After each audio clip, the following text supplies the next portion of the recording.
Tadi kita rapat dengan Pak Presiden, tadi juga teman-teman lihat ya, ada Pak Erlangga, ada Pak Bu Sri Mulyani. Jadi kita membahas tentang ekonomi ya, dan memang salah satunya itu adalah tentang Sritex, ya salah satunya. Sesuai dengan yang mungkin teman-teman juga sudah lihat di berita ya sebelumnya, terkait tentang Sritex. Pemerintah memang sangat concern gitu ya, bahwa PHK itu tidak boleh terjadi. Itu yang poin nomor 1 ya. Jadi kita juga meminta bahwa Sritex harus tetap berproduksi seperti biasa gitu ya, dan kemudian kita juga minta agar semua karyawan tetap tenang, karena pemerintah akan memberikan solusi yang terbaik buat mereka. Dan kondisi saat ini kan masih dalam proses hukum ya. Kita lihat dan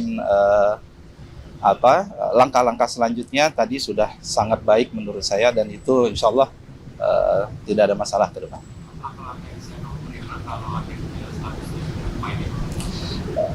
Ini kan belum ya, artinya kan sesudah ini akan ada proses kasasi ya, proses kasasi, dan kemudian kami melihat itu tidak akan terjadi rasanya begitu ya, akan terjadi. Tidak, dan Pak Presiden minta memang tidak akan ter-PHK, dan kita tidak akan biarkan itu akan terjadi PHK.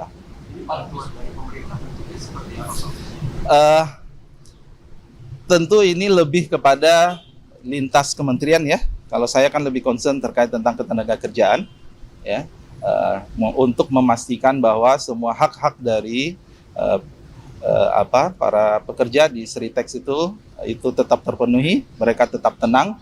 Dan kemarin saya sudah mengutus Wakil Menteri Tenaga Kerja untuk ke sana, dan insya Allah menggembirakan dan hasilnya baik. Tidak ada. Dan kita monitor itu, dan kami di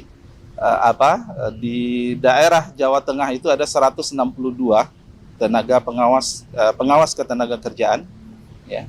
Jadi koordinasi pengawas tenaga kerjaan dengan manajemen Sritex juga baik kok. Tidak, ini kan nanti ada proses kasasi nanti ya.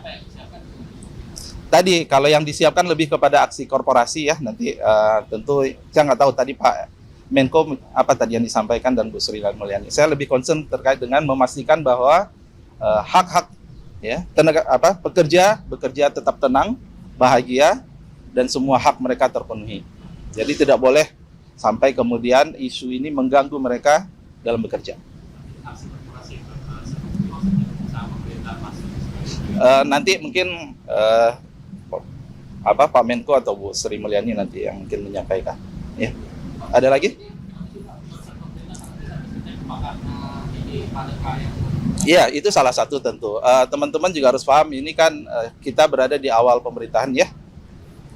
Tentu kita ingin startingnya ini adalah baik, gitu ya. Dan kita tentu ingin juga memberikan sinyal kepada semua perusahaan bahwa kami dari pemerintah hadir dan tidak akan membiarkan ya isu yang macam-macam yang kemudian membuat ekonomi kita bermasalah atau kemudian karyawan itu menjadi terganggu. Cukup? Pak, kalau perhitungan UMP 2025 tadi dibahas? Iya, belum. UMP, jadi UMP 2025 ini kan kita masih ada waktu ya. Kita menunggu menunggu perhitungan terkait dengan pertumbuhan ekonomi dan inflasi. Nanti sekitar minggu pertama November angka perhitungannya itu akan keluar, dan nanti dari situ kami akan koordinasi, kita akan rapat solusinya seperti apa. Yang jelas selain dari Kementerian Tenaga Kerja, kita juga ada Dewan Pengupahan Nasional, dan itu besok insya Allah kita akan Kamis atau Jumat kita akan berkoordinasi dengan para gubernur seluruh Indonesia nanti bagaimana ini. Kenapa? Kita nggak bicara diselamatkan apa enggak ya. Jadi ini adalah sebuah proses yang masih berjalan sebenarnya. Jadi kita bukan. Kalau bahasanya diselamatkan artinya memang ada isu dia tidak akan diselamatkan. Sekarang proses kemarin Pak Wamen produksi berjalan, nggak masalah kok. Ya, jadi kita ini baru dalam proses hukum, gitu ya, itu kan ada kasasi dan seterusnya. Jadi mohon tidak ada isu terkait tentang PHK ya teman-teman ya. Jadi kemarin kita sudah pastikan produksi masih berjalan, gitu ya, karyawannya juga senang, gitu ya, dan kita optimis bahwa akan ada solusi buat Sritex. Cukup. Saat menangkap, mengumpulkan, dan mengolah peristiwa, menandatangani secara paksa oleh penyidik. kami kerahkan upaya terbaik. Ketika menyampaikan berita serta informasi, kami tak sekadar menyapa. Ada referensi, aspirasi, juga inspirasi yang menjadi misi. Sapa Indonesia di Kompas TV. Independen, terpercaya.